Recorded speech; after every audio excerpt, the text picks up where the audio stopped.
The donkey. This is a tale about when my brother John and I were very, very young.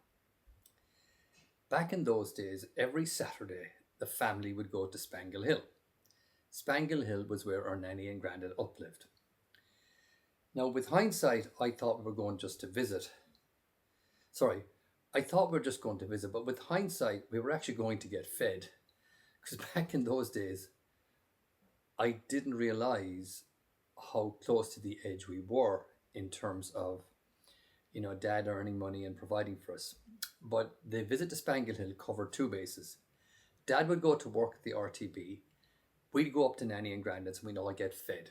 Typically, we got watery cabbage, corned beef, and some sort of vegetables, spuds and that. But we would also get lovely, watery vanilla ice cream from HB with watery jelly. But that's beside the point. The bigger thing was that my granddad up was a lovely man, big strong man, and whenever we came in, he'd grab us up to him and he'd hold us close and he'd rub his beard off us.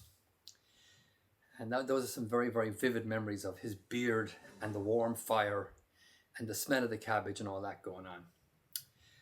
But let me get back to the donkey. Somewhere along the way, and John and I were probably 4 or 5, we weren't very old. Somehow they came talk of a donkey. And that was related to the fact that every Saturday after lunch, Grandad and the two boys, John and I, the girls maybe later, would go for a walk out Fair Hill with Toby the dog. And as we'd walk out there, for some reason, we got visions that it would be great to have a donkey, that we could ride the donkey alongside Grandad as he walked. So the word was put out about a donkey apparently. And Grandad said he knew a man who knew a man down at the docks who could get us a donkey.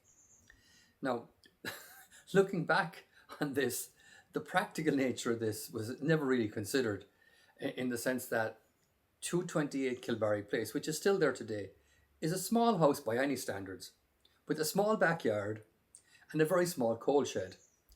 And when we asked Grandad where the donkey would stay, he says, we'd put it in the coal shed. So for many, many months, and we were young and foolish, we'd go up to Spangle Hill on the Saturday and we'd say, Grandad, any news on the donkey? And he would shake his head and he'd say, you know what, I talked to the man and he talked to the man and there's no sign of a donkey for you yet. But we'll keep looking. Anyway, one particular Saturday, I'll never forget, we came up and we walked into Kilbarry Place, down the steps, into the living room area there, and Grandad was sitting in front of the fire, lovely coal fire, a bit of slack, lovely warm glow off it. And we said, Grandad, did you get the donkey? And he smiled at us and he kind of looked out towards the kitchen.